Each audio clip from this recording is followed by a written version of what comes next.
행복을 꿈꾸며 결혼을 한 어떤 여자분의 얘기인데, 결혼한 지 얼마 안 돼서 그만 그 남편이 세상을 떠나게 됩니다. 그래서 원치 않게 이 여자는 홀어미의 그 신세가 되죠. 먹고 살아야 하니까 이분은 과일 장사를 하려고 마음을 먹습니다. 머리에는 과일 광주리를 이고 등에는 젖먹이 아이를 안고 시장 한쪽 귀퉁이에서 그 노상에서 과일을 팝니다. 그분의 일상은 고단하겠죠. 이른 아침부터 과일 꾸러미를 준비하고 과일 상태를 점검하고 그리고 아이를 들쳐안고 시장으로 향합니다. 이른 아침에 시작된 이 사람의 일상은 해가 져야 마감이 됩니다. 이 아주머니에게 있어서 낙은 무엇일까? 아마도 그날 과일 판 돈을 세어보는 그것이 이 아주머니의 위안이지 않을까. 또 젖먹이 아이가 곤히 잠을 자고 있는 모습을 보면서 잠시나마 행복감을 얻지 않을까. 그것이 이 아주머니의 일상에서 맛보는 기쁨이요, 낙이 아닐까. 이 아주머니에게도 소박한 꿈이 있습니다. 돈을 모아서 리어카, 손수레를 장만하고 싶은 바람이 있을 거고, 또 이 젖먹이 아이를 등에 업고 장사를 하는 것이 너무 힘이 드니까 또 아이를 좀 더 편하게 해주기 위해서라도 유모차를 하나 구입을 해야겠다. 그런 계획과 또 꿈이 있을 수 있죠. 그리고 이 아이가 아프지 않고 건강하게 무럭무럭 자라서 번듯한 사회인이 되고 조건 좋은 배우자를 만나서 고생하지 않았으면 좋겠다라는 마음의 소원이 있을 수 있겠죠. 그리고 허리띠를 졸라매서 조금씩 저축이라도 해서 모녀가 함께 편히 살 수 있는 집 한 칸이라도 마련하는 것, 그것이 이 아주머니의 꿈이고 바람일 거예요. 질문을 해볼게요. 이 아주머니가 교회에 다니고 예수님에게 기도를 한다면 무슨 기도를 드릴까요? 뭐 굳이 묻지 않아도 다 답이 나오는 거죠. 소박한 꿈이 꿈으로 끝나지 않고 현실이 되게 해 주십시오 라고 간구할 것이고, 자신의 이 욕심 없는 이 마음, 이 계획이, 이 꿈이 깨지지 않도록 보호해 주시고 그 바람이 이루어지도록 부디 협조해 주시기를 간청합니다. 이러한 내용의 기도를 드리겠죠.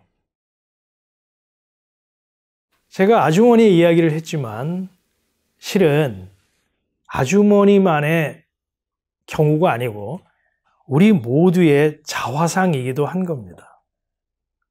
어떤 조건의 사람을 여기에 대입한다 하더라도요, 우리가 교회 다니고 예수를 믿고 기도를 했을 때 그 기도의 내용과 간구의 그 내용은 그닥 다르지 않다는 겁니다. 이 사람들의 바람과 기대와 꿈, 이러한 것에 대해서 예수님의 입장은 어떤 입장일까요? 사람들의 그런 그 생각을 동감하고 그 기대에 적극적으로 협조하는 것이 그 예수님의 입장일까요? 예수님의 말씀을 우리 한번 들어보자는 거예요. 인자가 온 것은 섬김을 받으려 함이 아니라 도리어 섬기려 하고 자기 목숨을 많은 사람의 대속물로 주려 함이니라. 한 구절 더 보죠. 누가복음 5장 32절. 내가 의인을 부르러 온 것이 아니요 죄인을 불러 회개시키러 왔노라. 예수님은 사람들에게요, 부귀영화, 출세 성공을 약속하거나 이 땅에 말뚝박고 자자손손 잘 살아보겠다는 그 사람들의 야심에 대해서 동조할 의사가 전혀 없습니다. 예수님의 관심의 초점이 어디 있냐면 사람들을 위해서 자신의 목숨을 대속물로 기꺼이 내어주시겠다는 데 있어요. 한마디로 예수님은 죽으시러 왔고요. 그래서 예수님의 관심은 십자가로 향하는 그 길에 있습니다. 이처럼 죽으러 오신 분에게 이 세상에서 잘 먹고 잘 살게 해 주십시오. 복 좀 내려 주십시오. 내 꿈과 비전을 이루어 주십시오. 라고 빌고 구한다면 예수님의 심정이 어떠하실까요?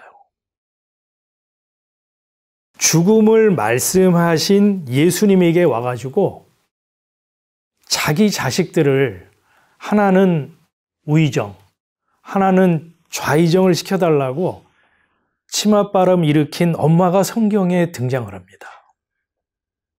예수님의 제자인 요한과 야고보 형제의 어머니, 그 어머니가 죽으시러 온 예수님에게 찾아와가지고 자기 아들들 입신양명을 구했습니다.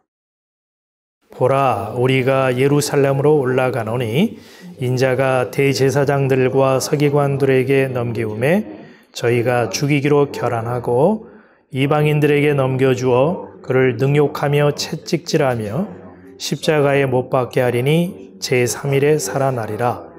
그때에 세베대의 아들의 어머니가 그 아들들을 데리고 예수께 와서 절하며 무엇을 구하니 예수께서 가라사대 무엇을 원하느뇨?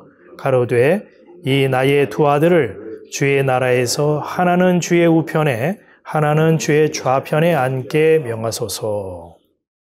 자식에 대한 이 부모의 마음을 헤아리지 못하는 바는 아니지만 아니 죽으러 온 사람에게 구할 내용은 아닌 거죠. 물에 빠져서 허우적거리면서 이제 죽어가는 사람, 당장 그 사람을 구하지 않으면 죽을 게 뻔한 사람, 그 사람을 대신해서 목숨을 구하고 자기는 이제 물에 빠져 죽게 될 운명에 있는 사람에게 아니 글쎄 내 보따리 좀 챙겨주소. 이 보자기를 제발 명품으로 바꿔주소. 라고 간절히 빈다면 제정신일까요? 이게 비단 성경에 나와 있는 이야기라고 일축할 수가 없죠. 우리의 모습을 반영하고 있지 않습니까? 이 요한과 야고보 형제의 어머니의 간청, 이 간청을 들은 예수님이 뭐라고 말씀을 하셨냐면 너희 구하는 것을 너희가 알지 못하는도다. 홀어머니가 된 그 아주머니 이야기로 다시 돌아가 봅시다. 이 아주머니의 소박한 꿈, 그 욕심 없는 마음을 우리가 비난할 수 있을까요? 사람의 입장에서 보면요, 이 아주머니의 바램과 소원, 그 기도는 문제될 게 없죠.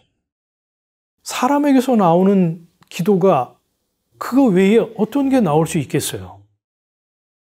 신령하다, 복음을 깨달았다 라고 하더라도요, 너나 나나 고만고만하고요, 다 피장파장이죠.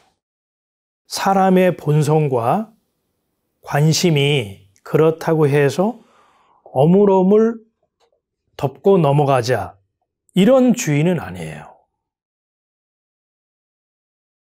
성경은 무슨 얘기를 하냐면요, 두 갈래의 사람으로 나뉜다 이렇게 진술을 하고 있죠.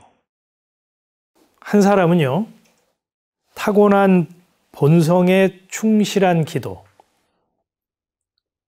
앞에서 계속 얘기해 왔던 생존과 자기 확장, 그리고 머리 되고 꼴이 되지 않으려는 지배와 굴림을 위한 기도에서 벗어나지 못하고 그것이 더욱더 강화가 되는 사람, 그런 한 부류가 있어요.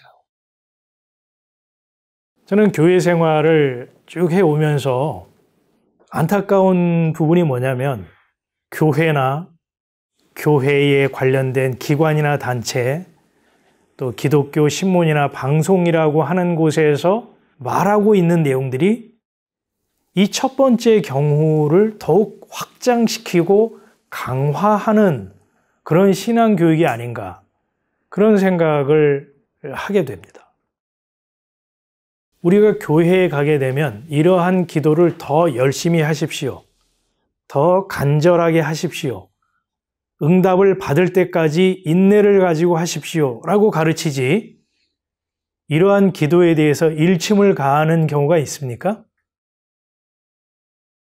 기독교 신문이라고 하는데, 기독교 방송이라고 하는 곳에서 흘러나오는 모든 소리들이, 그 발언들이 이 내용을 더욱 강화시키는 그런 메시지이지 않습니까?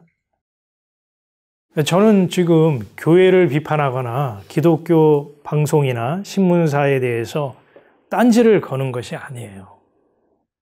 신앙이란 이름으로 하고 있는 많은 논리들, 주장들, 목소리들이 과연 성경과 맞는 것인가를 성찰해야 한다는 거죠. 또 다른 갈래가 있어요. 이 갈래는 무엇이냐? 날 대신에 죽으러 오신 분을 도깨비 방망이로 여겨서 금 나와라 뚝딱, 은 나와라 뚝딱 이렇게 비는 자신이 얼마나 속되고 거짓된 것이며 헛된 것인가, 마땅히 빌 바를 알지 못하는 자신의 실상을 말씀에 의해서 폭로가 되고 들통이 나게 되므로 애통해하는 또 하나의 갈래가 있다는 거예요. 이 두 갈래, 이 두 사람은요, 외형적으로 볼 때는요, 별 차이가 없어 보여요. 두 사람 다 교회에 다니고요, 두 사람 다 성경을 읽고요, 두 사람 다 헌금을 하고요, 두 사람 다 기도를 한다니까요. 하지만 그 결국은 서로 만날 수 없는 평행선의 운명으로 갈린다 라고 하는 것이 성경의 이야기입니다. 자, 두 사람 중에 누가 말씀이 임한 자이며 성령을 받은 자일까요? 답은 여러분의 몫으로 남겨놓겠습니다.